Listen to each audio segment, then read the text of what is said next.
Ate ko siya pero ako ang ginawang Bombay. Letter sender naman tayo ngayon mga kapatid. So eto na nga. Dear Admin, itago nyo na lang ako sa pangalang Jem. At itago nyo na rin sa bangko si ate ko. Kasi kung siya lang ang masusunod, utang lang ang alam niyang i-deposit pero di marunong mag-withdraw ng hiya. Ate ko siya, panganay, mas matanda ng 6 years. May anak na, may partner na, pero forever anak pa rin ang problema. Alam mo yung minsan may mga kapatid kang hindi mo alam kung dugong pareho ba talaga kayo o dugo nilang literal ang naiwan sa'yo. Kasi lahat ng emotional stress sa'yo nila idinideposito. Noong una, okay lang. Jem, pairam muna ng 2K, may babayaran lang ako kay Manang. Jem, baka pwedeng 1K lang, emergency lang talaga. Siyempre kapatid mo, di mo matitiis. Pero dumating sa point na parang ako na yung BPI.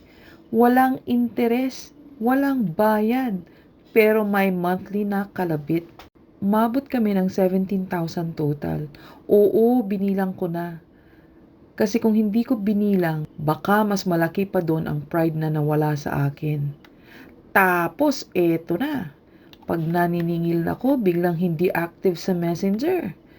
Pero kita ko sa IG story, nasa resort, nasa buffet, nagpatato pa ng infinity sign na may pangalan ng anak niya. Ewan ko ba kung infinity ring din ang utang niya sa akin? Walang ending! Nag-usap kami one time, sabi niya, "Huwag kang mag-alala, ibabalik ko yan pag may extra."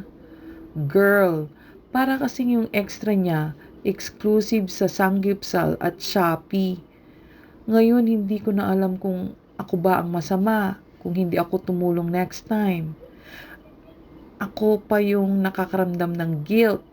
Pero di ba dapat siya yun? Pamilya kami, oo. Pero parang ako lang yung nakakaramdam ng pamilya. Siya, parang ako lang ang financial plan niya.